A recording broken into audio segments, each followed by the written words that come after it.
Di video kali ini gue pengen sharing aja beberapa gear yang gue beli yang berujung pada penyesalan.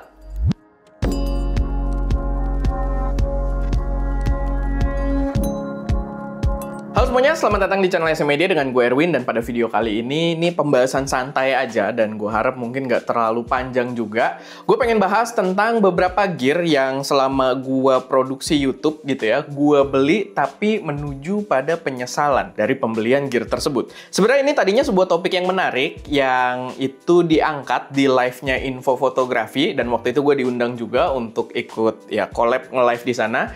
Gue saranin kalian juga follow Info Fotografi karena mereka biasanya tuh kalau malam minggu tuh Om Ence suka bikin live, dan kadang gue diundang juga gitu di topik-topik yang lumayan seru.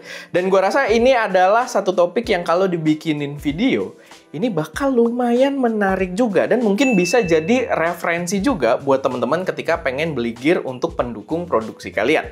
Tapi sebelum kita masuk ke pembahasannya, gue pengen ngingetin dulu kalau kita ada preset creature kalau kalian pengen foto jalan-jalan kalian terlihat lebih epic. Dan kalau kalian pengguna iPhone 15 Pro atau 16 Pro, kita juga ada loot profesional buat iPhone yang bisa bikin footage Apple Lock kalian itu punya warna kayak nge-shot pakai kamera mirrorless.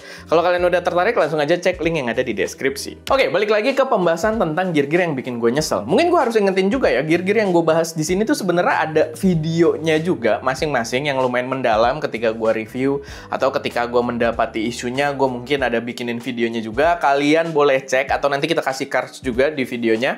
Jadi kalian tinggal klik aja gitu kalau pengen ngecek video yang utamanya, yang gue harap bisa jadi ya balik lagi pertimbangan tambahan buat kalian. Sedangkan di video ini gue berusaha untuk pembahasannya tidak terlalu panjang gitu ya. Jadi tidak akan terlalu mendetail di setiap produknya. Nah, yang pertama ini adalah sebuah action cam, yaitu GoPro Hero 11.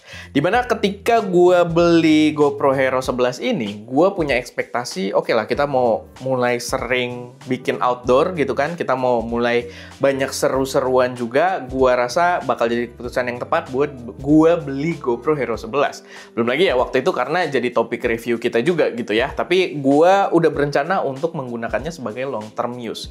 Yang ternyata gue cukup menyesal membeli kamera ini karena dari keputusan GoPro-nya sendiri tiba-tiba di seri 12 dia ganti baterai. Dimana kalau gue pengen ngikutin genre atau ngikutin perkembangan GoPro terus-menerus, gue harus ganti baterai yang gue udah punya cukup banyak gitu ya, baterai GoPro yang generasi 11 tadi, GoPro Hero 11. Tapi penyebab utama yang menurut gue GoPro bikin gue nyesel, dan gue yakin bikin banyak user-user lain juga nyesel, adalah soal kualitasnya yang udah jauh tertinggal dibandingkan para pesaingnya. Para pesaingnya dari brand-brand China kayak DJI dan juga Insta360 gitu yang membuat sebuah action cam dengan banyak inovasi baru. Dan ini real, kayak dari segi kualitas itu nggak cuma soal AI-nya dan lain sebagainya gitu ya, teknologi apa segala macam, tapi kayak ukuran sensor aja udah kalah gitu. Jadi dari basics image quality aja itu dia udah kalah, dan itu sangat terpampang terutama kalau kalian lagi pakainya di malam hari gitu ya, di kondisi yang agak low light lah, nggak harus malam hari, kalian dalam ruangan juga itu hitungannya udah lumayan low light, dan itu akan sangat terlihat perbedaannya. Dan itu yang membuat banyak orang tuh ya meninggalkan GoPro. Dan memang kalau kalian perhatiin dari skala bisnis aja, sebenarnya GoPro itu di berita-berita ekonomi tuh udah sempet jadi sorotan juga karena beberapa keputusan-keputusan yang dianggap aneh gitu secara brand. Jadi ya buat gue sih udah terlihat kalau GoPro kayaknya udah mulai sunset, dan gue cukup menyesal beli GoPro Hero 11. Nggak murah dan sekarang udah nganggur di studio kita. Lalu yang kedua ini adalah sebuah aksesoris untuk iPhone yang bisa membuat kita pakai SD card itu langsung ke iPhone kita. iPhone itu kan bikin gebrakan di tahun sebenarnya, bukan gebrakan ya, udah agak telat juga gitu. Tapi seri iPhone 15 itu kan mereka pindah portnya ke USB Type-C. Dan setelah pakai USB Type-C tersebut, dia di jajaran Pro-nya itu punya feature yang kita bisa nge-record ProRes langsung eksternal ke SD card gitu, atau ke SSD, atau external storage apapun lah yang kita pakai. Walaupun waktu itu masih buat ProRes doang ya, sekarang sebenarnya kita udah bahas agak banyak, tapi bisa dipakai juga untuk kayak H265 dan sebagainya. Nanti mungkin kita bahas lagi di video berbeda. Waktu itu akhirnya banyak produk-produk yang menawarkan improvement di hal tersebut. Salah satunya adalah produk dari Condor Blue dan Angelbird yang mereka membuat adapter untuk SD card dan juga CF Express Type B untuk bisa langsung jadi external storage-nya si iPhone. Nah, waktu itu belum ada yang jual di Indonesia, produknya juga niche banget. Kebetulan gue dari iPhone 12 langsung ke 15 Pro karena fitur itu doang, dan gue beli itu dari luar. jauh si Condor Blue ini. Cuman karena tidak ada yang jual di Indonesia, kita harus bayar pengiriman. Harganya juga harga luar gitu kan, dengan dolar, bayar pengiriman dan kena bea juga. Ya in total, gue itu kena habis sekitar 2,6 juta rupiah beli produk tersebut. Cuman, ya kalian bisa cross check sendiri lah. Ternyata produk tersebut mungkin karena early adopter juga ya, produk tersebut lumayan banyak isunya. Jadi kalian bisa cek juga beberapa review-review di YouTube yang orang luar gitu ya, yang Indonesia sih kayaknya nggak ada lagi yang bahas, gue doang. Tapi banyak isu-isu yang menarik gitu, ada yang CF Express-nya patah dan lain sebagainya. Sedangkan yang datang ke gue, itu waktu itu nggak bisa dipakai. Dia ngebaca memorinya, tapi entah kenapa speednya itu sampai gue sempat tes juga, konekin ke komputer dan kita pakai speed test, punyanya speed testnya si Da Vinci ya kalau nggak salah. Pokoknya disk test gitu, kita tes, dia kecepatan write dan read-nya itu naik turun. Dan naik turunnya tuh aneh gitu. Jadi kalau lagi turun, nggak mau baca sama sekali, nanti tiba-tiba dia baca gitu. Pokoknya ada isu, dan nggak mungkin buat gue balikin klaim garansi gitu, karena gue belinya jauh banget gitu ya. Dia kalau nggak salah dikirimnya tuh dari Austria or something gitu ya, dan itu bener-bener ya udah, duit gue nguap gitu aja, 2,6. Dan kalian juga bisa cek ya, gue ada videonya juga yang gue ceritain lebih mendalam gitu, lebih panjang, dan ya kalian silahkan simak aja di situ. Di Tokped somehow itu ada yang jual ternyata, tapi kayaknya dia pre-order, dia pun tetap import juga. Dan gue nggak tahu skema garansinya gimana kalau misalkan kalian belinya kayak gitu, tapi di Indonesia ada yang jual itu 3,7 juta rupiah. Jadi kalau kalian tertarik, kalian boleh main juga, ada di Tokped. Tapi kenapa gue nyesel? Karena ya itu tadi, pertama produknya nggak bisa dipakai. Tapi kalaupun bisa dipakai, sebenarnya akhirnya keluar juga gitu yang brand lokalnya, yang Snapsys yang pernah kita bahas juga. Itu di harga 1,6 juta kalau nggak salah. Itu secara fungsi sama, speednya udah bisa UHS 2, cuma dia tidak ada pilihan CF Express Type B. Jadi kalau kalian fotografer yang pakainya CF Express, ya nggak ada pilihannya di yang Snapsys tersebut, tapi buat yang pakai SD card, itu bisa. Dan dia ya bisa sampai UHS 2. Dan dengan harga yang jauh lebih murah tadi, dia juga bisa pasang mic eksternal. Yang makanya kita tuh sempat syuting pakai iPhone, berkali-kali itu full pakai iPhone doang, karena kita ngetes hal tersebut, dan itu bener-bener seru banget. Kalian boleh cek juga produknya, tapi gue nggak akan bahas mendalam di sini, cuman ya untuk pembelian yang pertama mungkin ya jadi pelajaran aja lah yang si Condor Blue tersebut. Dan apa ya, nggak kapok juga sih, karena gue itu demen sebenarnya beli barang-barang yang sifatnya dari Kickstarter, dari luar negeri gitu kan, karena ya kita di Indonesia biasanya marketnya tuh belakangan, kalau barang udah rame produksi gede baru kita dapat gitu. Jadi gue banyak yang belinya itu dari luar negeri, dari Kickstarter, bahkan gue ikut nge-back yang barangnya datangnya 2 bulan kemudian. Jadi ya gue sih nggak kapok lah, cuma itu jadi sebuah pelajaran aja gitu. Memang agak ada risk yang lumayan besar kalau kita beli barang kayak gitu. Lalu yang selanjutnya ini adalah sebuah SSD dari SanDisk, yang ini juga kasus yang lumayan menarik. Dan gue ada video panjangnya juga, kalau kalian mau lebih dalam bisa cek di situ. Tapi intinya adalah gue beli SSD SanDisk yang ukuran gede, dari segi kapasitas itu di atas 1 TB, sekitar gue ada beli 2 TB sama 4 TB kalau nggak salah, apa 2 TB dua-duanya. Tapi gue beli 2 kali, dan dua-duanya itu nggak lama pakai. Jadi pas unboxing dipakai bisa gitu, nggak lama pakai dia rusak.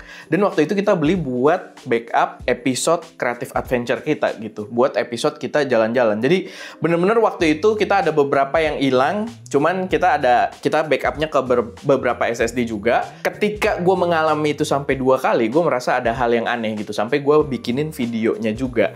Dan kalau kalian kepo, kalian bisa cek, soalnya ada beberapa detail yang harus gue jelasin, kayak ukuran SSD-nya tuh beda gitu. Jadi kayak ada Gen 2 atau Gen 1 gitu. Kita punya juga SSD SanDisk yang 1 TB tuh semua, kita kalau nggak salah ada 5 atau 6 gitu, itu semua works fine gitu. Cuman kalau yang 2 TB ini yang secara ukuran fisik juga dia agak lebih gede ya, itu rusak gitu. Kita beli 2 kali dan dua-duanya rusak gitu. Jadi ya itu jadi penyesalan banget sih. Cuman ya buat yang lebih detailnya kalian bisa main ke video kita yang bahas tentang SSD SanDisk tersebut, dan kalian juga bisa baca komen-komen di video tersebut karena ternyata banyak testimoni yang kurang lebih serupa.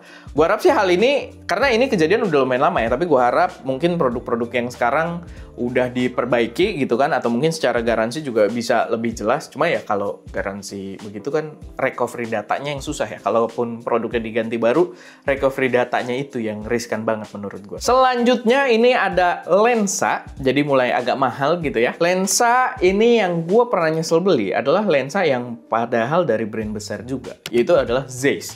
Jadi gue pernah beli Zeiss Towit 12 mm kalau nggak salah ya, 12 mm f2.8. Dan gue itu beli bekas sebenarnya karena waktu gue pengen beli, harga barunya itu 13,5 juta. Dan kenapa gue milih si lensa ini? Karena nggak banyak memang pilihan lensa third party untuk Fujifilm saat itu. Jadi waktu itu yang bikin cuma Viltrox. Viltrox juga ya pilihannya 23, 33, 56 kayak gitu.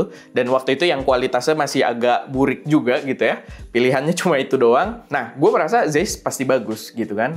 Akhirnya gue beli bekas, gue dapat harga juga udah jatuh banget bro. Gue dapat di harga 6,5 juta rupiah. Yang barunya tadi 13,5 juta rupiah. Dan pas gue cobain, ternyata gue agak kurang puas gitu. Dan gue agak nyesel dari awal. Tapi gue masih sempetin buat pakai. Karena waktu itu ketika baru datang, kalau nggak salah, autofokusnya tuh bener-bener busuk banget. Jadi dia motornya tuh kedengeran, bunyi, keras, sama dia nggak nempel gitu sama si subjeknya. Sampai akhirnya dia bisa update firmware, karena itu barangnya masih pakai firmware lama. Gue updatein firmware waktu itu dan akhirnya dia nempel. Cuma yang paling bikin nyesel adalah nggak lama setelah gue beli itu, keluarlah Viltrox 13 mm f1.4 yang waktu itu harga barunya adalah sekitar 6 juta kalau nggak salah. Sekarang sih naik ya, emang karena dolar juga gitu ya. Sekarang gue cek harganya kayaknya sekitar 7 jutaan dan itu bener-bener jauh lebih baik dari si Zeiss ini gitu. Jadi gue bener-bener ngerasain banget ketika gue coba pakai Viltrox ya. Dan sebelumnya gue pengguna Viltrox juga ya. Gue pakai 23, 33, 56 dan gue punya ekspektasi yang rendah di 13-nya Viltrox yang 14 ini. Tapi ternyata itu adalah titik awal perputaran balik Viltrox menjadi sebuah brand yang sangat besar gitu. Karena pas gue nyobain si 13 mm tersebut, gambarnya benar-benar bagus. Sehingga lensa Zeiss-nya itu langsung gue jual lagi. Nah, yang terakhir, gear yang gue lumayan nyesel. Mungkin ini akan cukup surprising juga buat temen-temen. Karena gue terlihat sangat demen dengan kamera Fujifilm. Tapi salah satu yang gue nyesel itu adalah kamera utama yang gue pakai sekarang, yaitu adalah Fujifilm X-H2S. Tapi kalian dengerin dulu, karena kameranya kamera bagus, gue suka gitu ya. Secara gambar bagus, dipakai untuk penggunaan hybrid bagus, walaupun kadang autofokusnya juga suka nyebelin gitu ya. Dan Fuji itu autofokus paling nyebelin terjadi di zamannya si X-H2S ini. Cuman kayaknya gue nggak butuh 3 biji gitu sebenarnya di studio gitu ya. Walaupun buat penggunaan tuh oke, gue pakai buat produksi profesional, kita juga pakai gear agak-agak jorok gitu ya, agak sembarangan kita pakai adventure, dia kuat, sampai kita pakai buat motret wildlife dengan stack sensornya gitu ya, itu udah sangat mencukupi banget. Dan balik lagi dengan penggunaan yang agak asal-asalan, kameranya kuat sampai sekarang, jadi di situ memuaskan. Cuman balik lagi, kayaknya gue nggak butuh punya 3 biji di studio. Jadi gini, mungkin yang kamera satunya gue puas gitu, tapi kamera 2 dan kamera 3-nya ini jadi adalah sebuah penyesalan gitu. Karena harganya juga nggak murah waktu itu, dan kalaupun gue mau jual bekasnya sekarang, itu harganya lumayan jatuh yang gue lihat di jajaran XH ini. Itu pun yang barangnya masih bagus ya. Gue kalau jual bekas XH2S kita, itu nggak mint condition. Tidak. Harganya pasti lebih jatuh lagi gitu. Jadi kita ya agak-agak kentang. Dimana menurut gue harusnya beberapa usage ya di studio kita, itu bisa dihandle sama XS20. Tapi waktu X-H2S keluar emang XS20 belum ada gitu ya. Cuma gue ngeliat, harusnya yang 2 lagi tuh XS20 aja gitu. Dan kemarin setelah keluar XM5, gue merasa harusnya satunya tuh cuma XM5 aja cukup sih gitu. Karena XM5 juga gila banget gitu, bisa open gate juga. Dan ya kalian cek aja lah review kita. Di situ udah racun banget. Makanya ya X-H2S ini gue merasa jadi satu penyesalan juga. Kenapa gue harus beli 3 gitu ya. Tapi ya paling segitu aja sih beberapa gear yang gue lumayan nyesel. Gimana menurut kalian? Kalian juga punya nggak gear yang kalian beli dan kalian nyesel gitu ya? Silahkan ceritain juga di kolom komentar. Dan mungkin kalau kalian tertarik, kita bikin juga video-video kayak gini. Mungkin gear-gear yang gue nggak nyesel gitu. Yang paling worth it selama gue nge-YouTube tuh paling terus-terusan dipakai, paling memuaskan, paling value for money-nya paling bagus itu gear apa? Mungkin itu bisa jadi topik yang menarik juga di video yang selanjutnya. Tapi ya, itu aja buat video kali ini. Semoga bermanfaat, semoga bisa mengisi waktu kalian. Gue Erwin, di belakang kamera ada Ska, dan jangan lupa untuk berkarya.